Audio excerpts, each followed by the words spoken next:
Hello everybody and welcome back to the channel. Today let's talk a little bit of prepping.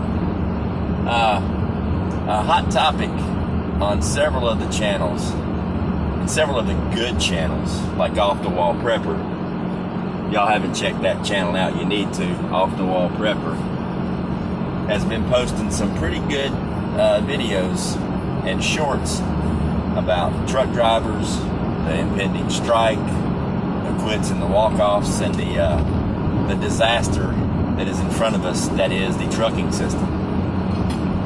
Okay, for the sheep in the family that want to just believe the system is going to fix everything and come up with an answer, you guys are completely looking past the simple point that the system that you're trusting to fix all the problems is the fucking problem.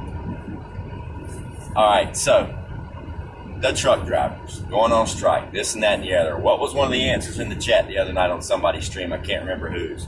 Well, we'll just activate the National Guard to do the truck driving. Come on, man. Really?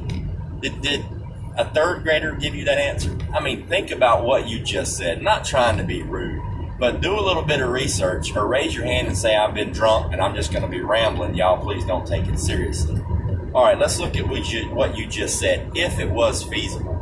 Number one, the only way it's feasible for the National Guard to take over the trucking system is, number one, it has to be federalized. That means that they will fall under the purview of whoever is pretending to be in charge of the country right now. Whether it be knee pads or pee pads, would be in charge of the entire National Guard force. That means all 50 states, if they federalize the National Guard. Not North Carolina will handle the trucking in North Carolina, because that's feasibly impossible. Logistically, a nightmare. That means that your North Carolina National Guard soldiers would have to stop at the border, swap trailers, or offload and reload to a truck driver in South Carolina, Virginia, or Tennessee to continue on their mission. Because unless you federalize the National Guard, how are they supposed to operate outside of state lines? All right, number one. Number two, and all this information I looked up on the internet, so take it with a grain of salt, but take it within the purview of it. It might be pretty close. Okay, there are, as of late 2020, 3.5 million, count them, let me say it again, 3.5 million active truck drivers employed moving freight and cargo from sea to shining sea right now in the United States of America. 3.5 million. There are, as of 2020, now this is post-vaccine purge of the military, and yeah, I said the word. It's not a bad word, it just depends on how you use it. Post the vaccine purge in the military, there were 1.4 active duty soldiers. 1.4 million members of the military, period. That's Army, Navy, Air Force, Marines, Coast Guard, Space Force, the whole 9 yards. Active duty, reserve, and guard.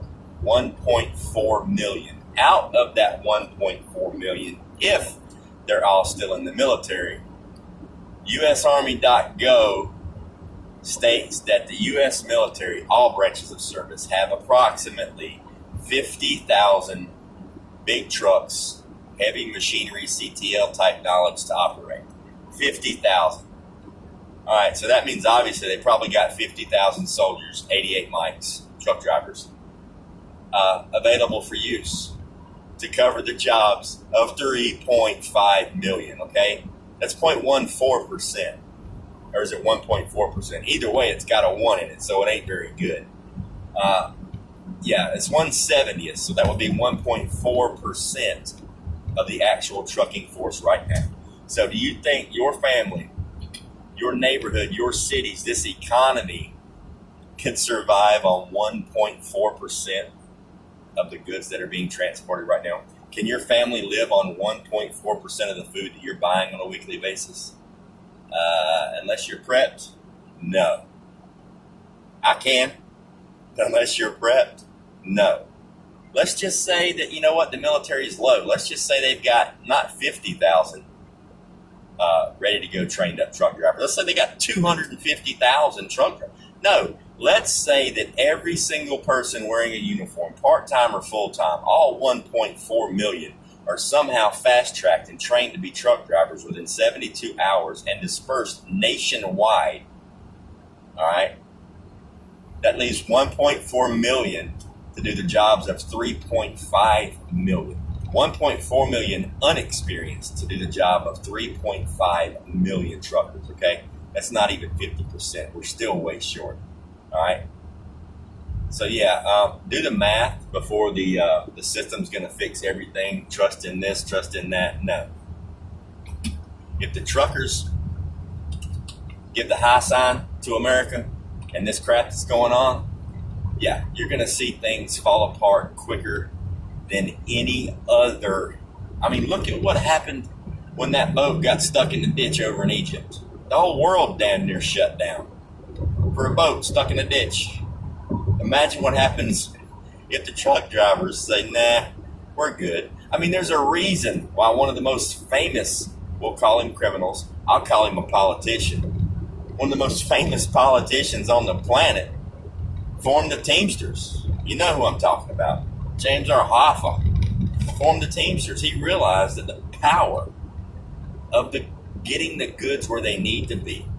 I mean, there's a reason why he did that. There's a reason he was taken out, not to lunch. That's the backbone of America, period. So keep pissing the truck drivers off and see what happens. You think things are bad now? And you don't even know. You don't even know. I don't care if every cargo ship got across the ocean twice as fast as it normally does and gets to the ports and gets unloaded on time and everything runs smooth all the way up to the part where it hooks up the tractor to the trailer and it ain't moving anymore. All right, it stops. Period. That's why Eisenhower, one of the main benefits of the Eisenhower interstate system. The interstate system was, I think that act was enacted in 1956. Yes. I think July, May, June, July, somewhere in 1956. In the summer of 56, the Eisenhower Interstate Highway Act, whatever, military act, whatever, was put into play. All right, and just for reference on this, that the Eisenhower Interstate Highway system wasn't just so people could get from point A to point B really, really fast. It served multiple points. Number one, it enabled the military to get, it enabled cities to be evacuated. The main reason why it was put into place, at least on paper, was in case of nuclear conflict or nuclear war with Russia, China, something like that. There was a major 4, 5, 6 lane highway leading out of all these main big cities to get people out of the cities for evacuation. The second point that it serves is it's a very effective way to transport military goods and services from sea to sea all across the country. And the interstate systems do exactly what it says. They're major arteries from state to state. They're also, I believe, there's a clause in there where at least 1 mile out of every 5 or 10 miles, maybe it's every 10 miles of interstate system had to be flat and level for at least a mile to serve as an emergency runway for military or civilian aircraft. And there was a big hoop-de-doo about that happening with A-10s practicing landing on civilian highways.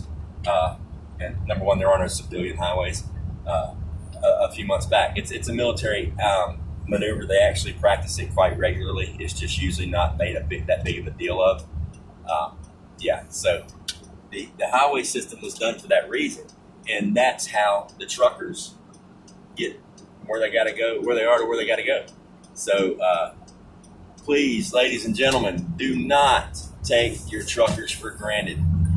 Not only can they make this country move again very, very fast, that's why they were essential workers, but they can shut this son of a bitch down quick.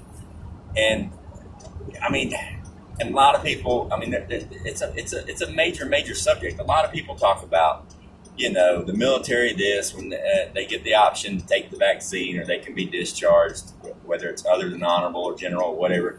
let me explain something to you about the MOSs in the military. The MOS in the military, which stands for Military Occupational Specialty, or your job. The military job for a truck driver in the military, the designation is 88 Mike, 88M. That is your military CDL truck driver. Probably 95% of the people that choose that MOS choose it. Number one, they want to be a truck driver. They get free schooling, they get free experience, and they get paid to do it. I don't think there is ever in the history of the military been a guy at the recruiting station that said, hey man, I want to join the Army. I want to be an 88 Mike because I want to drive trucks for 20 years for Uncle Sam. No. They join specifically to get the free training and get paid while they get the training and the experience to put that to use when they get out of the military driving a truck for a living, making really good money. Okay, so let that sink in.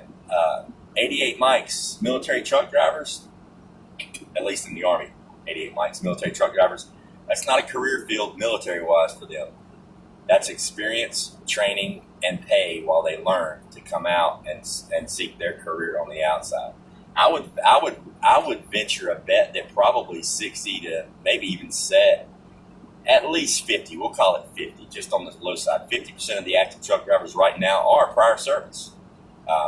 So, yeah, the mighty purge that's been going on the past few months in the military, I gather to say that they're probably not putting that mandate to the 88 Mikes because those cats are going to be see ya and go get paid. They're not going to put up with that crap just to do it for Uncle Sam and if they choose not to be vaccinated. So yeah, so there may not even be that many military truck drivers with experience available. Something to think about. But yeah, I'm just rambling on about truck drivers, because people don't give them the respect and don't understand the power that they actually wield over America.